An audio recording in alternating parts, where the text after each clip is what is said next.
Welcome to everybody who's here so far. It's lovely to see some familiar names, if not faces, that have been with us for the last couple of weeks.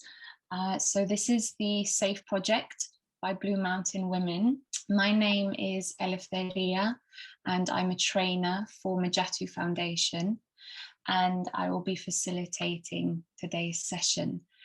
Now, this is the third in a series of community conversations on COVID-19 and mental health that is being hosted by Blue Mountain Women. And for those who are not familiar with Blue Mountain Women, it is a community-based organization made up of women from African and Caribbean backgrounds, which organises awareness-raising seminars on women's health and other women's related issues, enabling women to make informed and empowered decisions about their mental health and well-being. Now, in the last two conversations, we've discussed the impact of COVID-19 and how we have been dealing with the loneliness that it is causing for so many of us, and strategies that we can implement to help counter that loneliness. Now, today we are delighted to be joined by Angela McGregor, who will be opening our conversation on how to help during lockdown. Now, in terms of the structure of today's session, Angela, you will be invited to speak for the first half hour or so to open up the conversation on how to help. Then there will be an opportunity to ask Angela any questions that come up, after which we'll have a short break, just a short 5-minute tea and toilet break, and then we will gather back together for the last half hour to share any personal experiences and reflections. Hello, good morning everyone. My name is actually Angela Reid. I haven't been in McGregor for a number of years now. So I was a little bit surprised when I saw that name, but my name is actually Angela Reid, and I'm here representing Chieftain Youth and Community Enterprise, just to tell you a little bit about the impact that COVID has had on the organisation. Thank you, Angela, and we do apologise for the error in the name. Hello, hi, my name is Angie. I'm a project manager at Fearless Youth Association, and I help Veronica in conducting the conversations and to be able to set them up. So it's really amazing to see so many of you today, and hopefully we'll be able to have a very interesting conversation which we can be able to have a series of them. Thank you. Hi, I'm Neela, and I am Veronica's friend. We met at the textile workshop in Sherwood. I'm a mixed media artist and also trained in sound therapy. And yeah, I've been attending the first two sessions, and they've been really, really interesting, and discussions that the whole world should be having right now, I think, as communities, and very valuable sessions, and I'm looking forward to today. Thank you. Yeah, it's really lovely to join this meeting. I've been invited by Angela to join, and I always like to, if I can, support her in everything that she does. So that's why I'm here today, and also in lockdown by myself, and you know, it's interesting to find out different ways how everyone else copes with this situation. So that's it for me. Good morning. Hi. I'm also, similar to Jackie, invited by Angela, and I thought I would tune in as well just to hear how people are coping, because it has been a very difficult time. So yeah, I just wanted to hear what Angela had to say and hear what everybody else had to say, and if there were strategies and how others and myself could use to deal with the situation that we've been going through. So thank you. Hello, can you hear me? Yes, we can.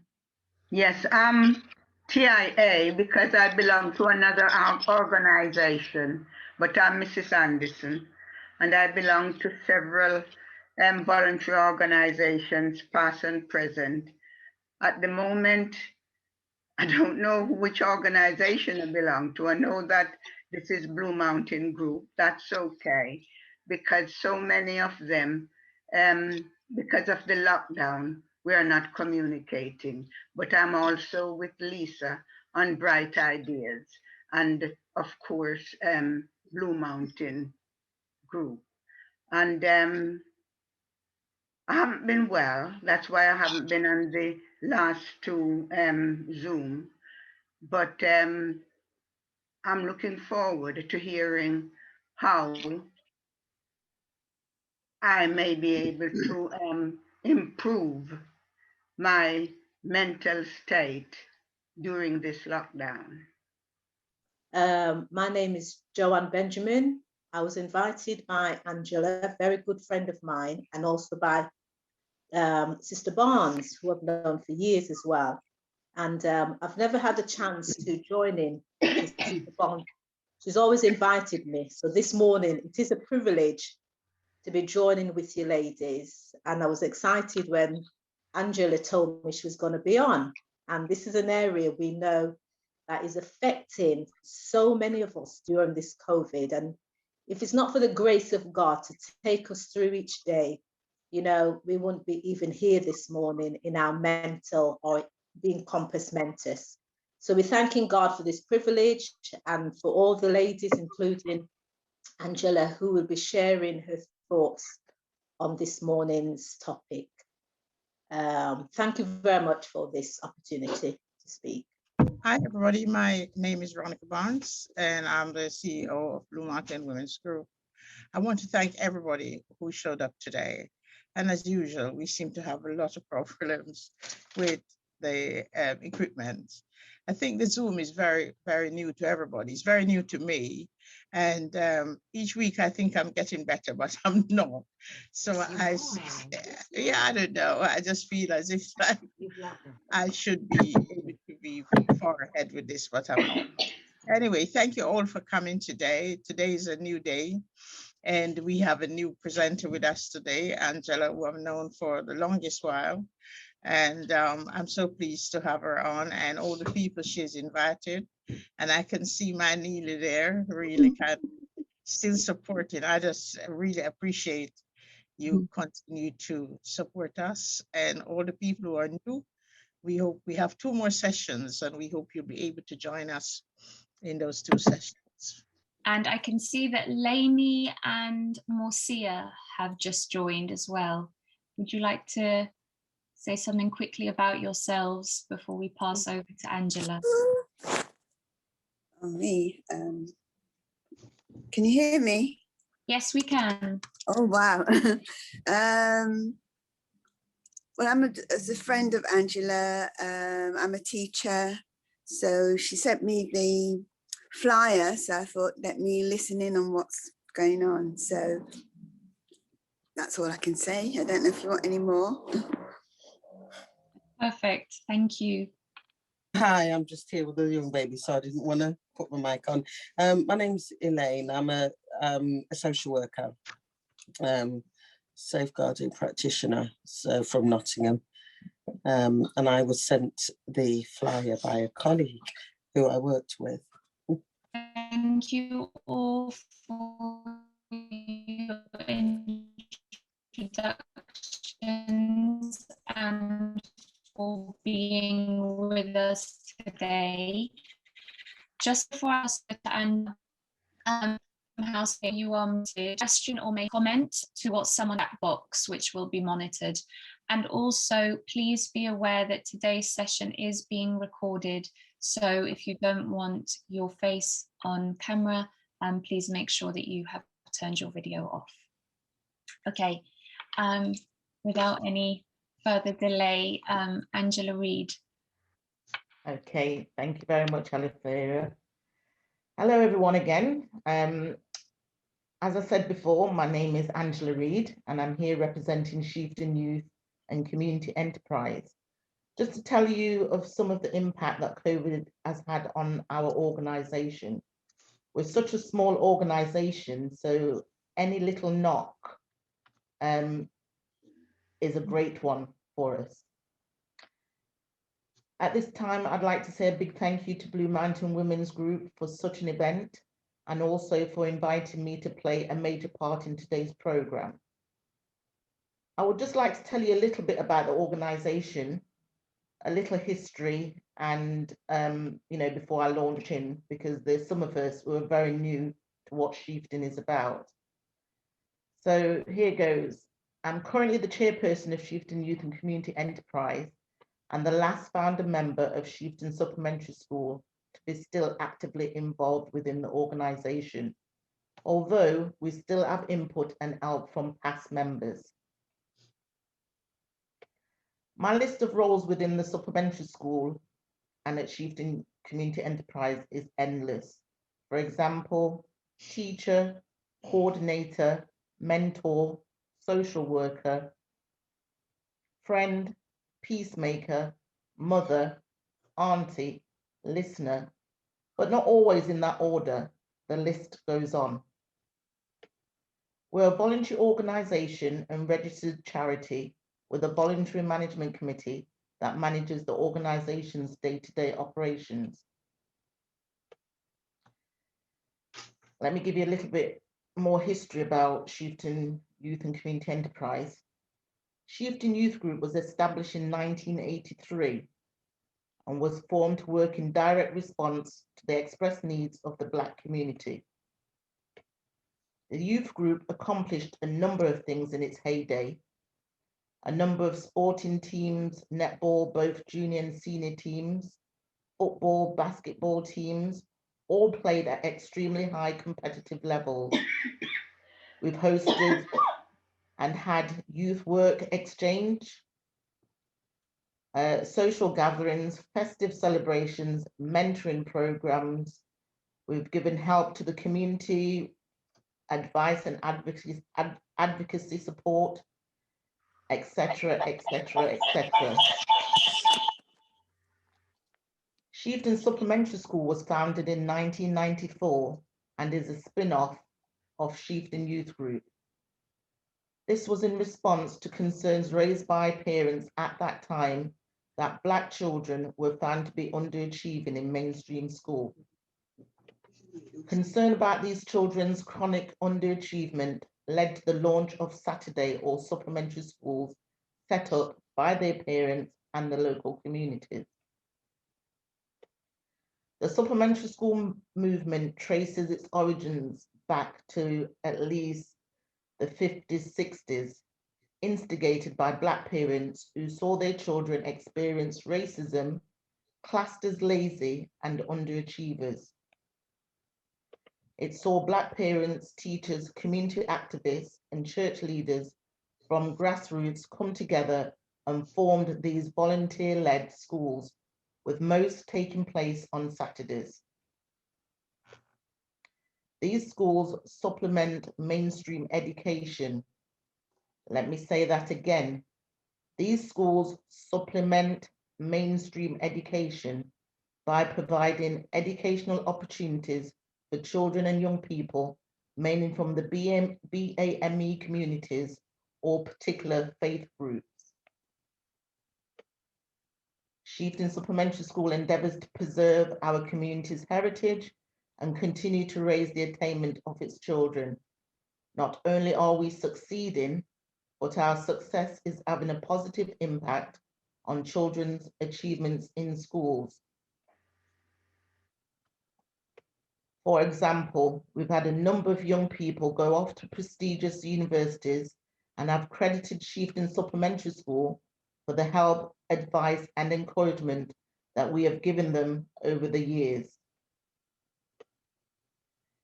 Chieftain Supplementary School is staffed by qualified teachers who are currently in and or have taught in mainstream schools for a number of years.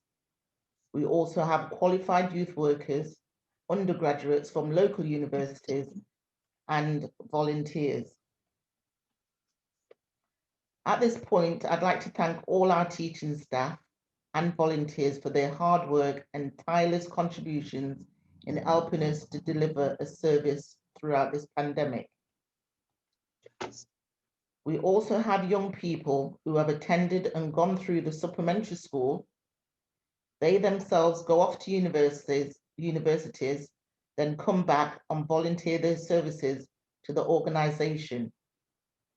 So an example have been, we've had a couple of people started at the age of 6, gone right through till 16 plus, gone off to university, come back and are now teaching and working with the organisation. And we call that a massive success.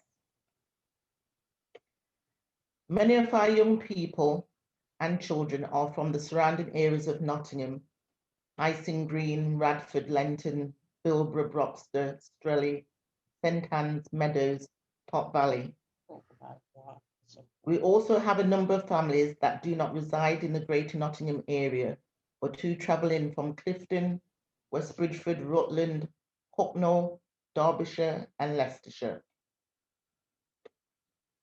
The main purpose of Chieftain is to work with young people from the community to help them develop to their full potential, gain personal strength and life skills, and by so doing, helping them to become more responsible and caring members of their community and society as a whole. As you're aware, Saturday schools take place in a variety of venues. Many of these schools started in people's front rooms. You know, a group of children reading or doing homework together. I can remember we'd go to my grandma's or an auntie's house. We'll start to play and make a lot of noise. And next thing you know, somebody say, stop the noise, go and pick up a book. And before you know it, that's how Saturday schools started. They also continue to be held in church halls and of course in community centres and youth clubs, in many mosques, temples, gurdwaras, local schools, almost anywhere. Therefore, most supplementary schools operated in the evenings, after school, or at the weekends. Although our clientele is predominantly of African Caribbean descent and dual heritage, we embrace nationalities from the local diverse communities, but our ethos and program of study for the school doesn't change. Chieftain Supplementary School runs every Saturday morning throughout the academic year, beginning in September and finishing at the end of June, with an end of year awards ceremony to celebrate and reward our children for their hard work and continued support. The primary members are children aged 6 through to 16 years old. We provide the supplementary education in the following areas by helping children with their national curriculum subjects, such as mathematics, English. We also support our pre-GCSEs and GCSE students in English and mathematics also. We also offer French, Spanish, African and Black studies. This would also help our children to learn about the history and culture of our parents and their heritage. We offer PSHE programs. Chieftain also provides curriculum enrichment activities such as play schemes, trips and art activities, rites of passage work, group work, role modeling, etc. We encourage parents to get involved and are currently supported by an active parents group, of which all parents are encouraged to become a member of Chieftain. We also have volunteers who form part of the wider Chieftain family. I would like to thank our parents and children and young people for their continued support, parents who are bringing and putting their children into our care every weekend. Without this trust and support, there would be no Chieftain. Simple. Also, a round of applause for our children and young people. Although when they arrive, they seem to look like this is the last place they want to be right now, but after warming up, look very much at home. We've all read recent data from educational institutions and local government departments who continue to show BME children are still underachieving, and Black males in particular are near the bottom of the league in the academic race for equality. Chieftain is working extremely hard in partnership with mainstream schools and parents to address some of these problems, both socially and academically. We are aware this is only a small fraction of the community. However, we endeavour to work for the betterment of these children and at the same time enhancing their educational and career prospects. The principle in summary, therefore, is to aid young people in their academic and social development of the individual, whilst at the same time enabling them to make difference to other individuals who also face greater social, economic, and academic disadvantage. Supplementary schools play a vital and important role. Research has shown that these schools can have a positive impact on young people's achievement and participation in mainstream education.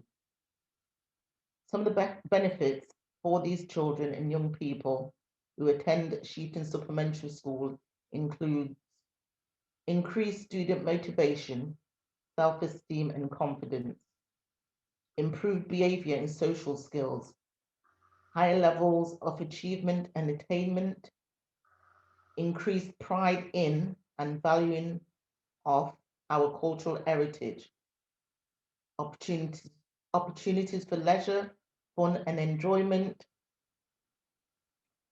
help to reduce isolation for children and families in predominantly white areas through linking with others from a similar cultural background, increased parental involvement in children's learning, and continued partnership work between schools and other community groups.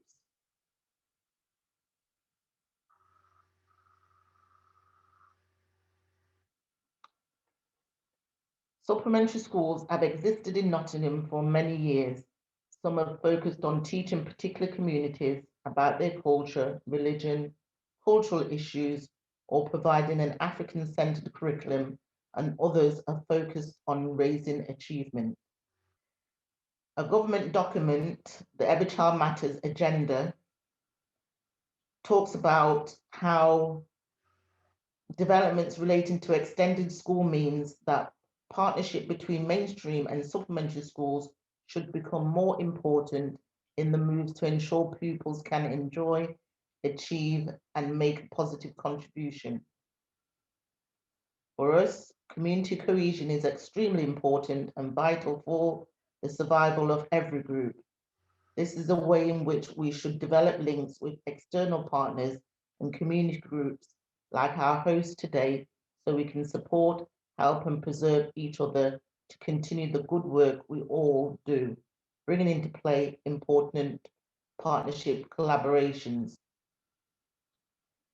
Chieftain Supplementary School relies on face-to-face delivery to not only deliver classes, but to model and reinforce the values that are important part of what we represent.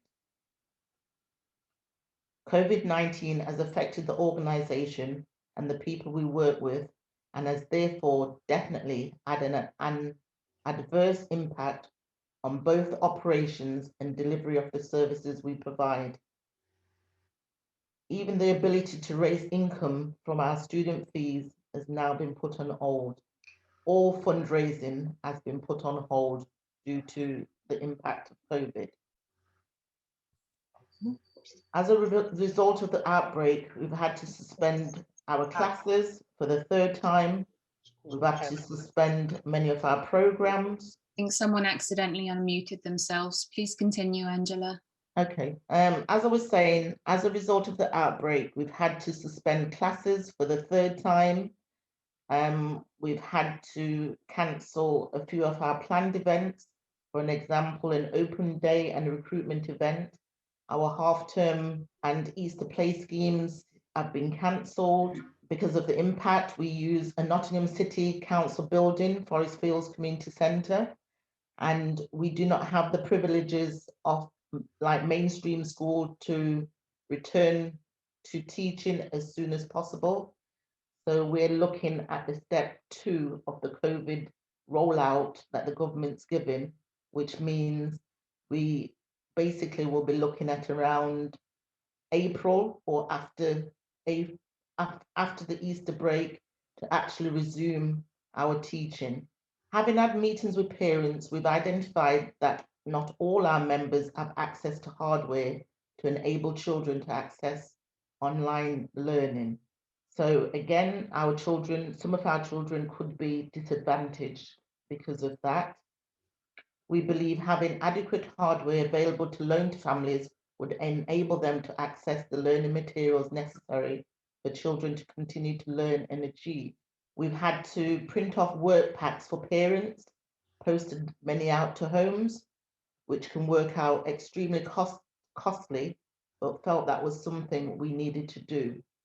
We also hand delivered, went door to door with many packs to our local parents. This helped us to engage with parents and the children just to find out how they are doing and if everybody is okay. This proved to be an excellent way to re-engage with our children. We've tried to email parents, but some of these email addresses were not active. So the emails bounced back. So we're wanting to know how else we can actually engage with our parents during this pandemic. COVID continues to grasp at our children's well-being. Our families are a combination of parents in need of help to support their children, who, as you know, are not trained teachers and who are probably struggling to help them with the school workload. Again, this can help to bring down low expectations of our children, and for many, give low academic levels that impacts upon behavior once these children return to school. We also recognize that our delivery model to date has not required our teachers and volunteers to be proficient in the use of online delivery, and our management committee recognizes this as an area for investment and further development. Over the years, many of our parents have become and are more affluent. They have more disposable income available to them. So children have access to and are exposed to lots of different Saturday morning activities like football, gymnastics, horse riding, ballet lessons, swimming, etc. After the pandemic, I can envisage that we would continue to lose or our numbers drop again. We continue to lose many more children to new activities, initiatives and pastimes due to the closure of the school during these unprecedented times. Funding is becoming extremely tight for small community groups like Chieftain. For example, funding for educational provisions for BAME children is getting extremely scarce. The priority funding streams nowadays is the underachievement of white working class boys in England, which is well documented. The papers say they are the lowest academic achievers at the age of 16 for any socio-economic class groupings. I was flicking through The Guardian online the other day, and around the 24th of February, the headlines were England's COVID catch-up plan for pupils, summer schools and tutoring. And the government is providing 200 million to secondary schools to fund summer schools for pupils who need it most. especially those children moving up to year 7 this year. But there was no mention of Saturday schools or community organisations helping out. As always, no importance has been given to supplementary schools to help with the delivery of getting young people back on track. Not even the mention of them offering play schemes or holiday activities that would help to give parents a well-earned rest, which could help with the well-being of many young people's health. We support parents that have removed their children from mainstream institutions and are homeschooling them because they are not happy with the curriculum provided by schools. Although these are children who might be performing academically at better schools, but they often lack engagement with the BAME communities from which they are part of. Finally, we are blessed with the support of a small number of grandparents and parents who were schooled outside the UK, in the Caribbean and Africa, and bring a different level of expectation to our children, in the form that they will tell our children that you can do it, you can achieve, you can be whatever you want to be. And that's what we try to instill. This combination holds strong promises to rejuvenate Chieftain and deliver its mission captured in our pledge. We, the children of today, learn from the children of yesterday to teach the children of tomorrow. This combination holds so much assurance in how we continue and how we progress upwards and onwards. It is thanks to all the special people who joined us here today that we are able to celebrate an event such as this, still looking forward to tomorrow, but celebrating the present. All we can do is continue to reach out whilst always striving to do our best. Once again, thank you to Blue Mountain Women's Group for their kind invitation, and thank you all for listening to me. I hope there are many questions. Thank you very much, Angela. Thank you. Thank you for sharing the incredible and vital work that you are doing and that supplementary schools are doing and that Chieftain is doing, and also for expressing the really difficult challenges that you have been experiencing during this time. And if I could just open up the questions by circling back to the theme of today's session, which is how to help during lockdown. If there was one way or one takeaway that each of us here today could do, or an action we could take to help organizations and supplementary schools like Chieftain, what would you say that is? What is the best way to help? I think it's about getting involved. And also, I think over the years, we've also lost our presence in the community. So for today, from what I've spoken about, I hope people will be able to put the word out there that Chieftain Supplementary School is still operating.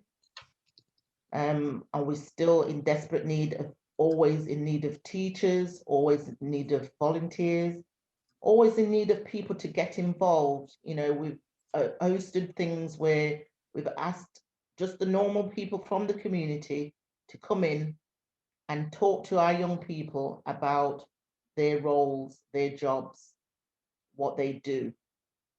So giving children hands-on, first-hand experience in what the everyday person does for a living. So as I said, it's about just highlighting what we are, where we are, and for everybody today sharing that with other members of the community. I will open up the space now to anybody else who would like to ask any questions or offer any reflections on what Angela has spoken to us about. I am so proud of you and the organization. I came here in the 50s and I left again for about 15 years and I returned. And then I worked outside Nottingham. So I was literally cut off because my commitment outside Nottingham didn't allow me to mix too much with the BAME people. But listening to you now, you have filled a gap that I thought that was missing. At my age, I could sit and watch babies. I can do a lot of things, but I feel the best way I could help, if you want me to, Angela, is Mrs. Anderson, we've met, to talk to the children. About 2 years ago, 2019, I was invited to Bramcote School to speak to, of course, white, when I say white, I have to be so careful what I'm saying, but to a school with only a few Black children.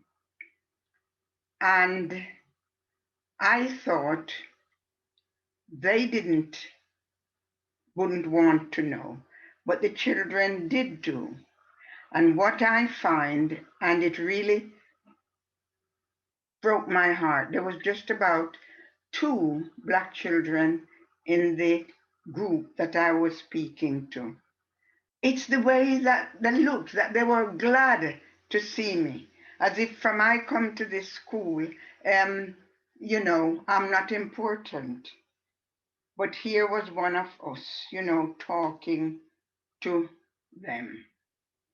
And I came away and any questions were to be sent to me. 25 children wrote to me.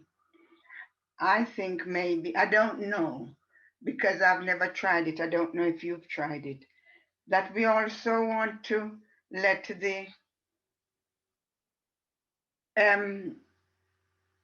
other people know of your organization and what you're doing and why we are doing it. Maybe you've done this, I don't know. But if you need me to sit and talk and to really, you know, old-time things with the children how we were brought up. Miss Ver sent me something and I couldn't stop laughing yesterday. It was about the things that we got beaten for in Jamaica. And so many things that we look and we say that a fool something. But it was important. We did learn. We don't want to go back to those days, but we must let the children, you know that this was part of our upbringing. Thank you, Mrs. Anderson, for that and the offer of help. Of course, we always would like our elders to come in and talk to our young people. That's always an opportunity, and I would love to see you again and love for you to come in and inspire and tell our young people about when you first came to this country. So hopefully after this session, or if I can get your contact details from Miss Veronica, then yeah, I'll be in touch with you. You're welcome. Thank you. Thank you. For the introduction about Chieftain. It's interesting to hear that Chieftain is actually still going. And one of the things is my teaching background. I do feel that I have got a lot to offer to the children in Chieftain. I have been actually doing some private work with children, taking them through their stats, but I do feel that there is more that I can give in the community. So I think since this lockdown, there's been a lot of network of people coming together. And I do feel that as women, we've all got skills from different backgrounds that we really should continue this network. So I really do feel that I would love to be part of giving my my background, my teaching skills, and also what I'm doing in terms of imparting a positive future for the children. So I think it is something that we should really continue this dialogue, and to get as much people at different skills to participate in supporting what Chieftain's doing, and to just keep this network going. Again, we'd love to welcome you on board. We're actually based at the Forest Fields Community Centre. I will also get your contact details from Miss Veronica. Thank you for the speech. Just wanted to know why it is that there's no funding available, because of what age groups are the children that are coming to your organisation, and do any of them have like mental health issues and things like that that need addressing? Because there's a lot of funding going out for people with mental health issues at the moment. I don't know if you've received like if you have access to any of that funding, because there's a lot of support from what I hear, but again, I don't know who that funding goes to in the end. So, well, the age range of our children is 6 to 16. And as I said, funding is getting extremely scarce, very, very tight. As you know, even with the City Council, they're clawing back on their funding, what they're giving out to groups. When you say mental health for children, I'm not qualified to assess that, but many of our children can come in with just slight behavioral problems. But as we said, we're old school. We're the sort of school that what's tolerated in mainstream schools will not be tolerated at Chieftain. Because we've had 3 major lockdowns for children, I think for them, their probably self-esteem, their confidence, socialization again with their peers, I think those are the things that would probably have taken a step back. And also because they've been at home for such a long period, with many of them just seeing their parents and not the wider family groupings. Maybe a lot of them are feeling a little bit wobbly. But as I said, I'm not qualified to assess or pass judgment on any child's mental well-being. I mean, I didn't mean it in that way, because the only reason why I said mental health issues is because there's a lot of funding for mental health or disability during lockdown, support groups, and that's why I was mentioning it. And so if you had some kind of a project where you called it some kind of a support group for those children, then there might be a better chance of maybe getting some kind of funding, because I know of other people who've got some funding somehow. I don't know how, because I don't know how to apply for funding. Right. But if you're a support group, then it's you can actually support children or adults or anyone under that sort of title, support group. Okay, that's a possibility we could look into. Thank you. Okay. I want to say a big thank you to Angela for her contribution and the distribution, and even going back into the history of how Chieftain came about. But I just want to say that it's wonderful that even in this pandemic, that the volunteer staff at Chieftain are still supporting parents. Parents are not teachers, they're parents. And I think it's a great responsibility to be placed upon them at this time to be schooling their children. So it's good to have like organization like Chieftains still door knocking to find out how they're getting on, parents, and how the children are getting on. And it shows their commitment to the community of teaching the children and keeping them abreast of things. I think that's really wonderful. And how committed they are to what they're doing. I don't think they have a lot of money or resources, but they're still out there. They're still supporting parents. They're still supporting the children and young adults, because they have, some of them are just young adults at 16 now, they're young adults.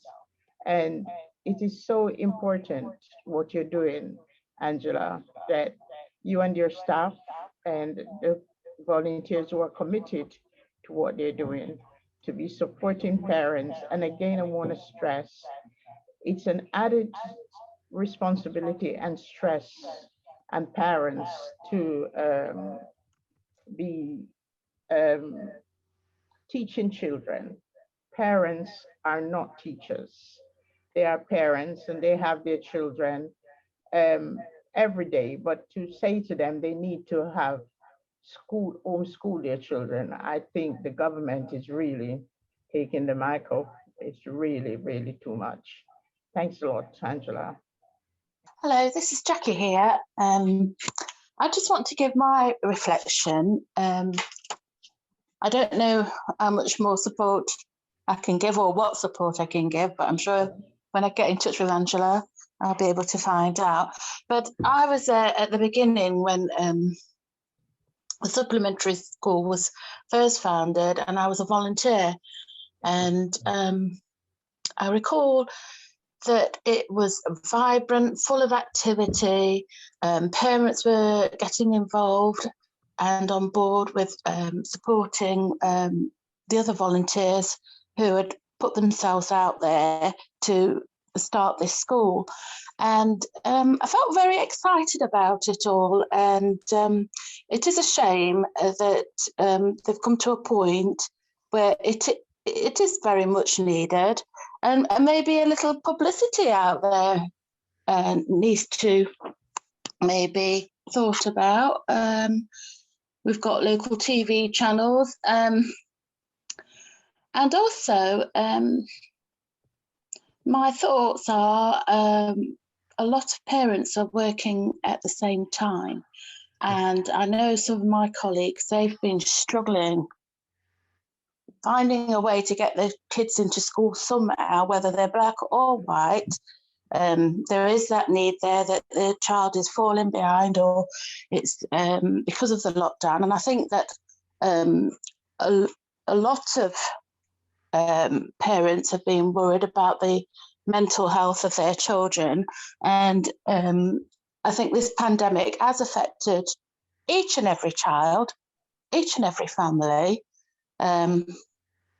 and whether you're living alone or not. And I think that if a paper could be put together to the council, or however they can apply, that there are organisations such as the school that Angela's representing can put something together to the city council. I think, you know, they've got a valid reason for why it should be considered. I also want to say, Angela, you spoke wonderfully today about something I know that you're really passionate about, and that you haven't just looked at it, you've made something happen, you've made things come to life for these children who have developed over the years and grown up to be really good citizens and role models. You've also helped those that have struggled, and I know sometimes the school, I just know that you're there for each and every child. So thank you today for your talk, and we can talk one-to-one if there's anything I can do to help. That's it from me. Thank you. Thank you very much for that, Jackie. That was greatly appreciated. And of course, I will be in touch. Definitely be in touch. Right. Right. I just want to make a quick comment and something somebody said about funding and all that. Parents have to take some interest in coming together with the people who volunteer their time to work on how they can apply for more funding. Because I said previously, Chieftain is not a rich school. It's a supplementary school. It's in an area people are described as deprived. They don't like that term, but it's in an area where most people or the parents are not working. Although some of the children that come don't necessarily come from this area either. But I still say that when I was asked to come down and give a talk about down there one Saturday, I felt there was the emphasis that used to be on the Saturday school don't seem to be there. And I think parents must take some responsibility in helping the staff, volunteers there, and come together to work out how they can apply for funding to make the school more productive. It's going to be very important. I want to say to parents, if they're listening or ever listening, at this time that we as the people in the community with our children, grandchildren, great-grandchildren, we come together to see how we can apply for funding, if in other people, to teach people how to apply for funding. It's not everybody who knows how to apply for funding, and therefore people need to come together, teach each other, form groups like we do, and that group is just for funding. And it can't be left to the volunteers and those people to do it. Parents need to take more interest. School situation is going to be different. As we can see, like since this year, children are hardly at school. They're at home and being home taught. And while I lift my hat off to parents to be home, I still think teaching is a specified job. And while I can sit down with my children, grandchildren, I don't think I have the patience to sit with them while they run up and down. And you know what I'm saying? Where teachers have a way of calming them down, getting them to sit quietly, getting them to do things that they want to do. So I'm saying out there to parents, please, if your child is a child that goes to Chieftain, try to find some time to talk to the people that work there and work out a strategy of how you can come together to apply for funds. They need equipment. Like now, they need little tablets of their own. They can sit down and, do not just play games on it, but be able to do their schoolwork on it. So I'm saying that, yes, we do need money and we do need resources, and it's not always money. Or, it can be equipment that some organization can offer if it's there. So yes, that's my little spiel for now. I'll come back again when I can listen to somebody else talking about something else. Thanks a lot for listening.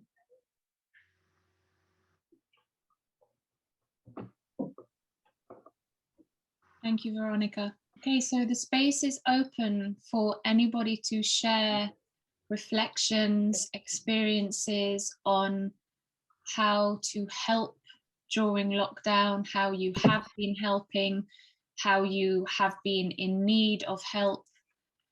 Mila, I can see your hand is raised. Yeah,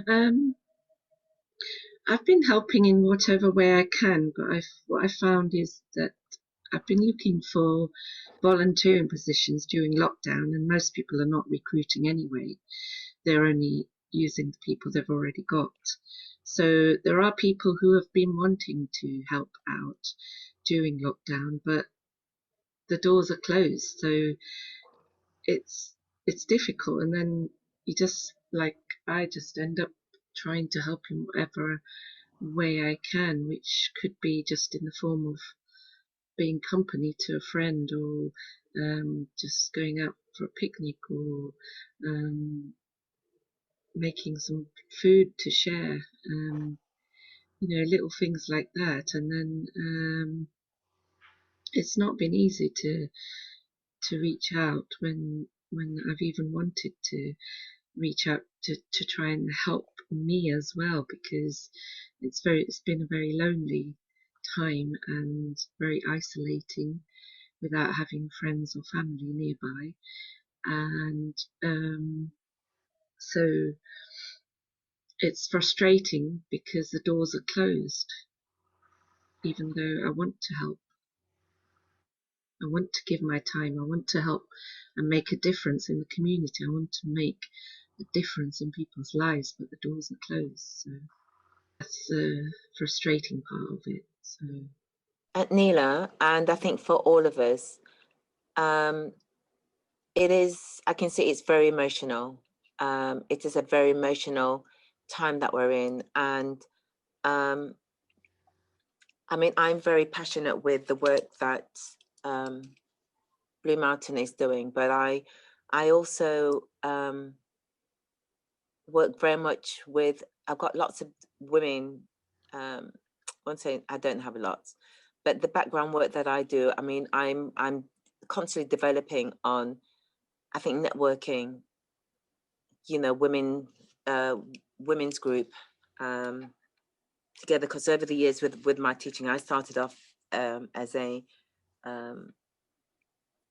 teaching in the further education, but I found that coming into the community, which I will talk about in one of the sessions, that there is so much, and I think more so now, that our support for each other, you know, regardless of our differences, we really need to really embrace. I mean, even just picking up the phone, it really, I mean, we can get out, we can go out in the park and social distance, if, you know, with respect of how people are. But I think it is a time that we really need to use these platforms. And also, like we are talking about, you know, supplementary of children, taking children out in the open space, just being, you know, in nature and just going for walks. And it's, again, something that we can continue to develop, you know, from these platforms, how we can literally, you know, keep safe. But I think sometimes people, you know, Zoom is, it is a time that we can be very creative, but I think it's also a time that there are some people who are in isolation. And I know I felt that myself.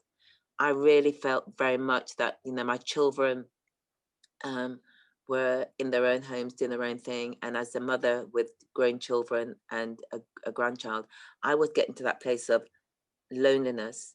And I really didn't understand what the impact was coming. So I had to shift my way of thinking and find a way of being creative. So, you know, even in this network, you know, Zoom, but even just picking up the phone.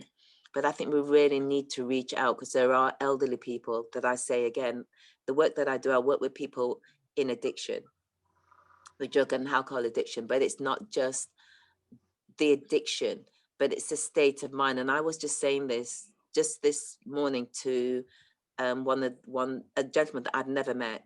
And I said this when we first came on, that I was given the telephone call to help this gentleman. And for the last four weeks, a month, this man was very much suicidal, but I had to go out. And so the emotional impact that we are getting in this lockdown is increased tremendously. And I will talk about this, you know, in one of the sessions. But, you know, we please, we really need to just pick up the phone. And please, if you are feeling, you know, that isolation, our children, our, you know, cousins, our nieces and nephews, etc., we really need to make sure that our families, our people in our community, people are left very much isolated. We don't want to see another incident where the gentleman was found in his flat. Young children are taking their lives. Students, you know, etc., are taking their lives, are feeling so, you know, so vulnerable. So I think it is a platform that we have to use this time that we have to be creative and to find this new way of our, this new norm, as they call it. But to, you know, we are social creatures. We were made to be social creatures. So let's not forget that, you know, we have got places like the parks, we've got greenery, you know, even if we have to meet and just walk and just talk, you know, let's just open up that network and keep that going. So I just wanted to say, Neela, that, you know, and for the group, that there is just so many, there's so much things for me that I've learned in this lockdown. And I've personally, for the work that I do, it's not work that I get paid for. I've come across people both across Nottingham, across the UK, but I'm also helping people in other countries, like Bermuda as an example, just to help people's well-being. And that has a massive impact, you know. So if we are feeling there are other people across the world, people who are elderly, you know, that we just need to reach out to. So let's just keep the network going, and, you know, and also continue. You have got a gift. We've all got gifts to share to help the younger children. Let's just share and keep that network open. I think you're absolutely right, Winifred. And I hope today opens a lot of avenues for us to maintain the links that we've made. It's good to have these online chats and it's good to have meetings to catch up. But I always leave with the thought in my mind, what happens next? Who's going to coordinate something so what we've spoken about isn't lost? And whilst you was talking, I thought, well, after lockdown, maybe we could have a coffee morning at Chieftain where we just come in for a couple of hours, sit down, relax, and just talk, you know, over coffee, tea, whatever people like. And I would like to extend that out today to people. When we, after the lockdown, is for us to organise a coffee morning or some sort of get together. Nothing formal and nothing structured. We drop in, we talk, you know, just to make sure that all our well-being has been comforted in some way. Nyla, I really appreciate the offer and also wanted to get in touch, but I also feel, you know, it is an emotional time for you, trying to try to reach out to people, but you can't do what it is that you want because of lockdown, because of restrictions, and we're all trying to keep each other safe. But I can assure you, as from today, I will be in touch with you. And as soon as we can, and as soon as we're able to, even if it's 2-meter meetings, we'll have to have coffee or something, and see how we can actually support each other. I just want to second that as well, Elaine, and, you know, to everyone. I mean, through the organisation that I have been given the role as a community engagement an advocate, I very much meet women who are going through their own challenges, and I want to also extend, you know, that where the office is, that we can also have a coffee morning, you know, at our organisation. We really just are welcoming, you know, people, women in, you know, from the community. And, you know, our emotions is something that can play such a massive role of, you know, how that barometer takes us. You know, some people go from pain to pleasure, and in between that gap, there is so much that people are going from one extreme to the next. So I want to also continue what Elaine was saying, to also have a meeting place where we can just come in and just talk. Angela? Yeah, I'm more than happy to do that, even during lockdown. If anybody wants to meet up, I'm really more than happy, because, yeah, we have to support each other in whatever way we can. It's not about our ethnic background or anything. It's just about human beings, exactly. Reaching out and coming together and creating some kind of a support group, so that we can then, as we strengthen our support and each other, we can reach out to the wider population that are going to be needing a lot of help along along the way, as lockdown eases, people are going to need a lot of help. And yeah, I've just been looking for things to strengthen me as a person, as an individual.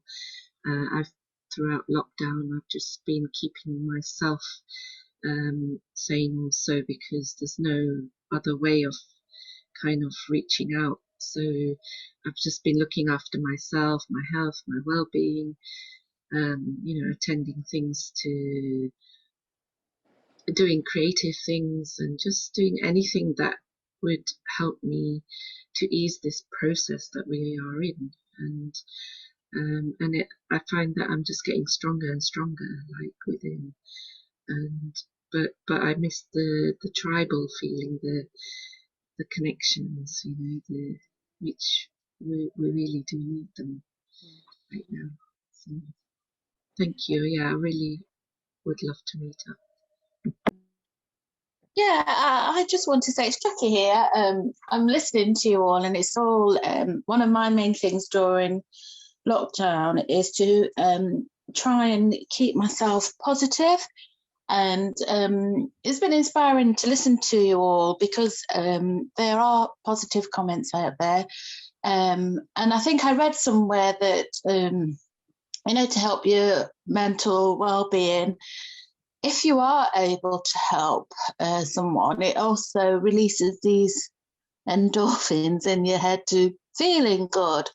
And so I think it's important for, in any way that we can help. And I felt for the lady who said that, oh, she's been putting herself out there. But, sometimes it's not, from my own perspective, I've just thought to myself, it's difficult working and trying to connect with each other. And sometimes that helps as well. You could go to the bottom of your phone list and choose somebody you've not spoken to in a while. And even that, just giving them a surprise phone call and touching base. And sometimes just by having these conversations, you can understand what it is, what another person within your own network needs.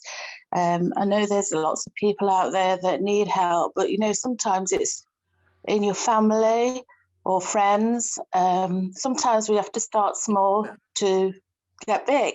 So that's all I want to say on that. Thanks. I would like to say that we've lived through a year of lockdown. We've all suffered in one way or another.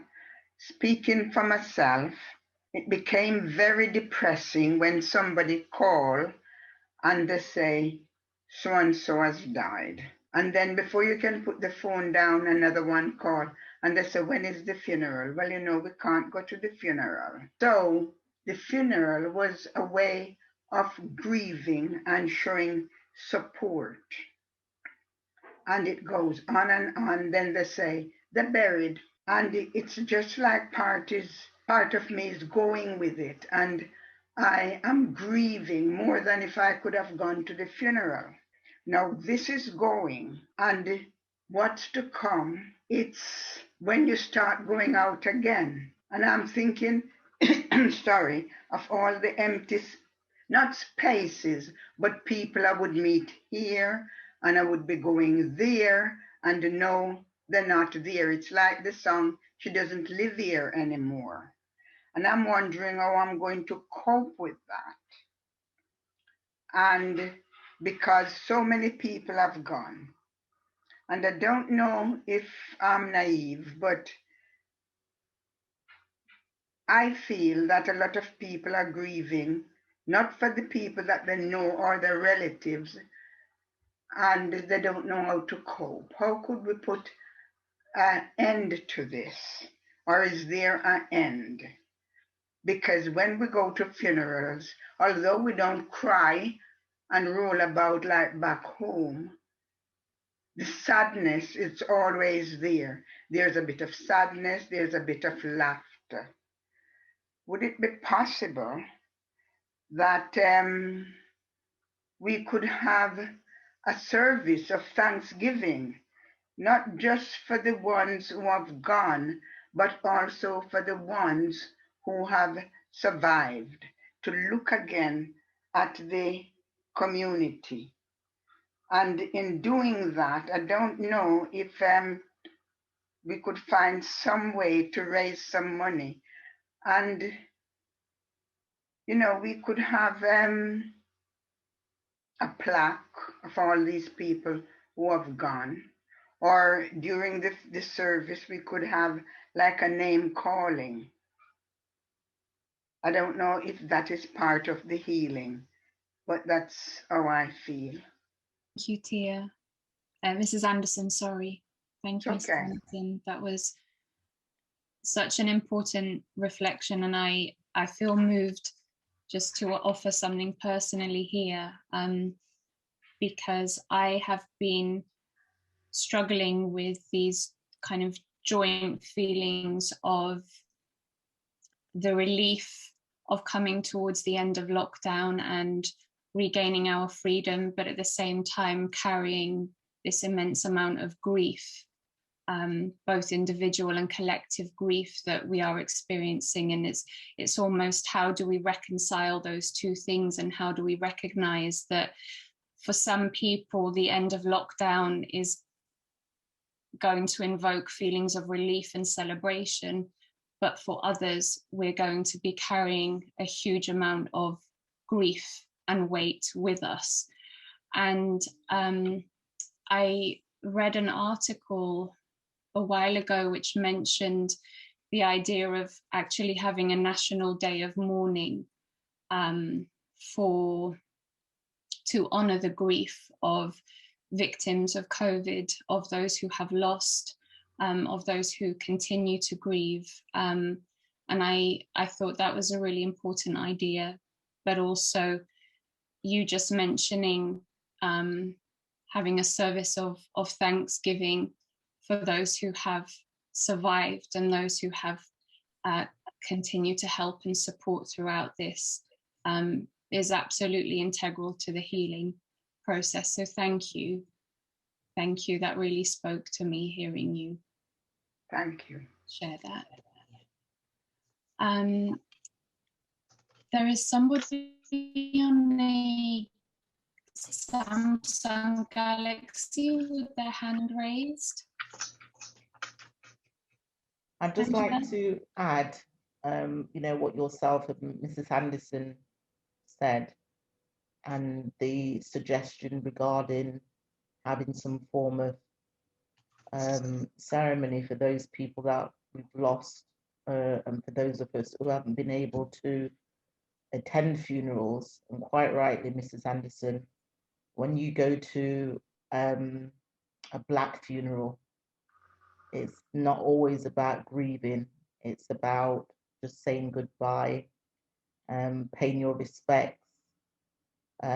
Also, just as a way of meeting up, or if you can call it socializing, because sometimes we don't see people for years, and then there's a funeral, and we all there, oh my goodness, we haven't seen you.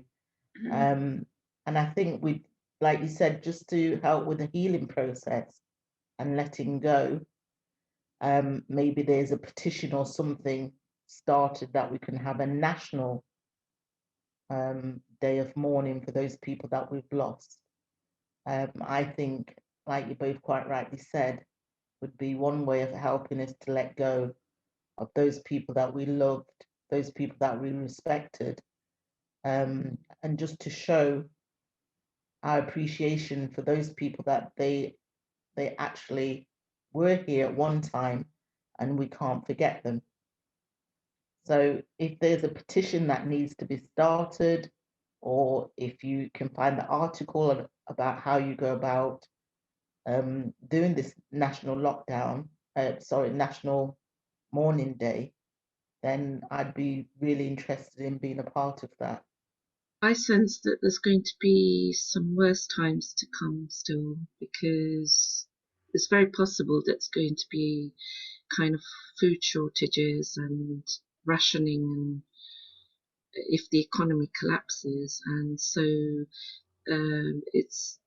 this is a vital time when we do really make communities and get together as to create communities, no matter where we are, is to make those connections, because as the months go on or the years go on, I think we're going to need those connections to get through those times. So that's my gut feeling, and from what I'm witnessing is going on.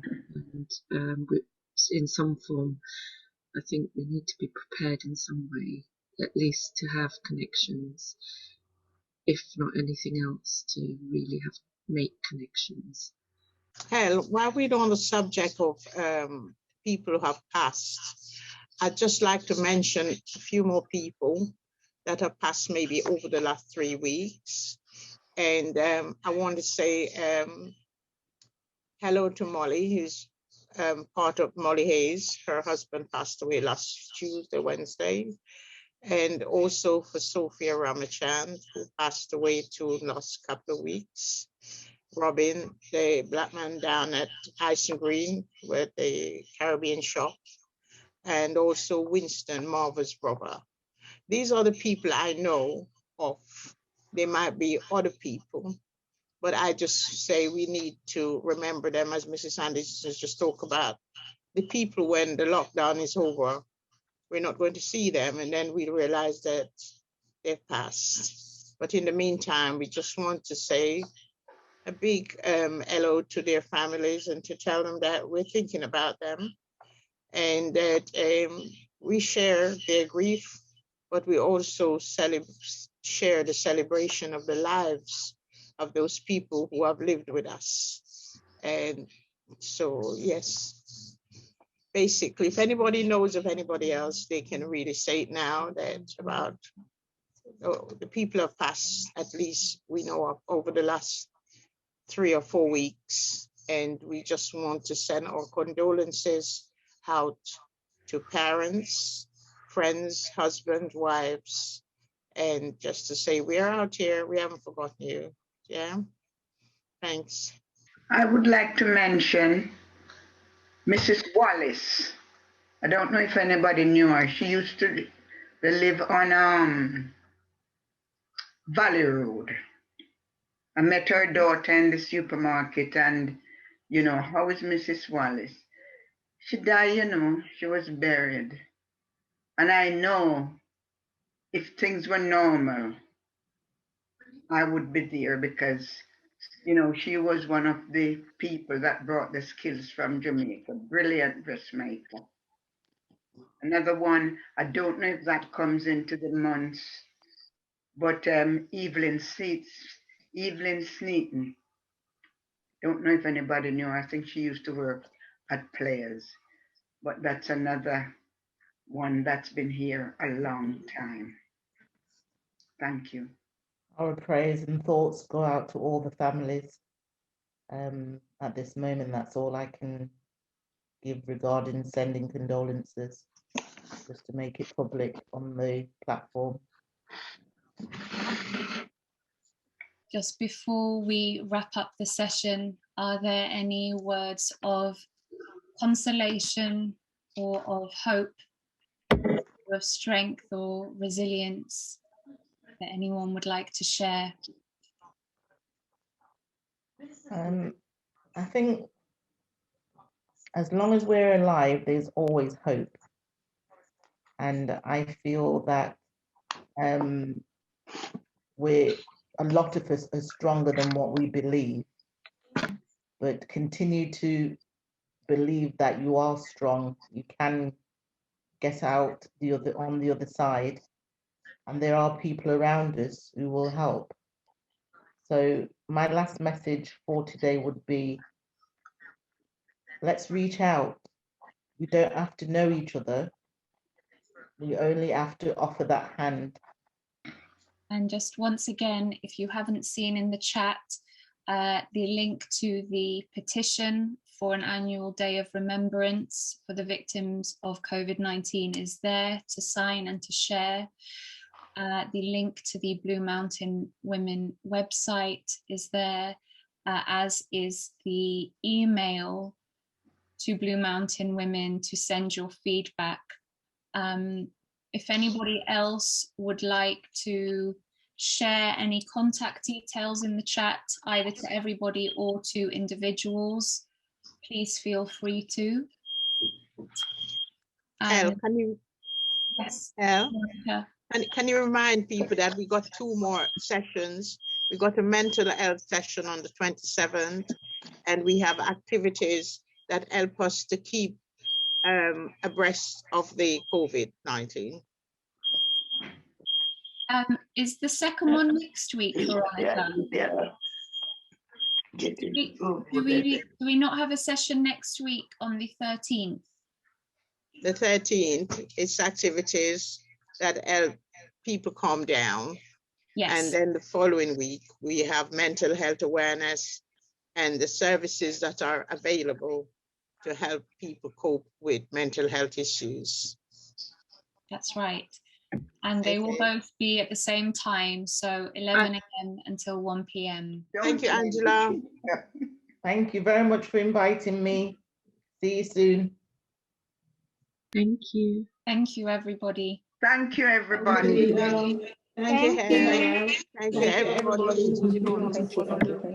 Really stimulating. Bless you.